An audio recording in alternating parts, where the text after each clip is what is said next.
दुनिया के कुछ कॉन्फ्लिक्ट्स सिर्फ बॉर्डर और वार के लिए नहीं होते, कुछ लड़ाई होती है सोच, आइडेंटिटी और पावर के लिए। मिडल ईस्ट में जो हो रहा है वो भी ऐसा ही एक गेम है। इजराइल पैलेस्टाइन कॉन्फ्लिक्ट में सबसे ज्यादा नुकसान आम लोगों का हुआ है। जिस पैलेस्टाइन ने इजराइल को पनाह दिया उसे ही तबाह कर दिया। गाजा जैसे छोटे से एरिया में घर, स्कूल, हॉस्पिटल तक सेफ नहीं रहे।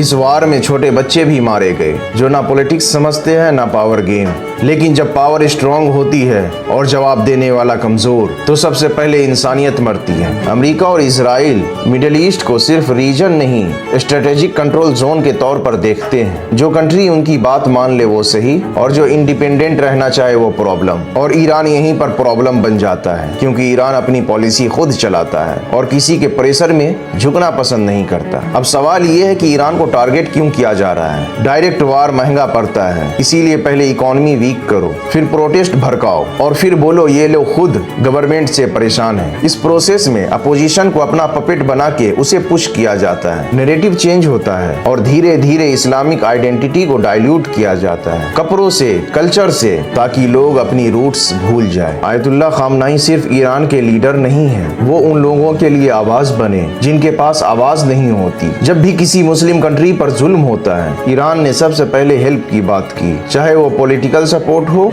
इंसानियत हो या इंटरनेशनल प्लेटफॉर्म्स पर आवाज उठाना हो। आयतुल्ला खामनाई का फोकस सिर्फ पावर पर नहीं, सेल्फ रिस्पेक्ट, इंडिपेंडेंस और आइडेंटिटी पर रहा है। ईरान के अंदर भी एजुकेशन, हेल्थ केयर और बेसिक सिस्टम को स्ट्रॉन्ग किया, ताकि कंट्री सिर्फ लड़ने वाली नहीं, खड़ी रहने वाली बने। जब मुस्लिम कंट्रीज अपनी सोच खुद चलाती है तो उन्हें बैकवर्ड, डेंजरस या अनस्टेबल दिखाया जाता है। और यही प्लान है अमेरिका और इजराइल का। इस्लामिक आइडेंटिटी को कमजोर करो, लीडर को आइसोलेट करो और फिर सिस्टम अपने आप गिरने लगता है। और हिस्ट्री बताती है हर प्रोटेस्ट अपना नहीं होता और हर नैरेटिव सच नहीं होता। कभी कभी गुस्सा रियल होता है, लेकिन डायरेक्शन किसी और के हाथ में होती है। इजराइल का जुल्म हो या अमेरिका का पावर गेम, नुकसान हमेशा आम लोगों और बच्चों का होता है। ईरान और आयतुल्ला खामनेई का स्टैंड इसीलिए इम्पोर्टेंट है क्योंकि वो सिर्फ सरवाइव नहीं करना चाहते, अपनी पहचान के साथ खड़े रहना चाहते हैं। ये लड़ाई सिर्फ जमीन की नहीं, ये सोच और आइडेंटिटी की लड़ाई है।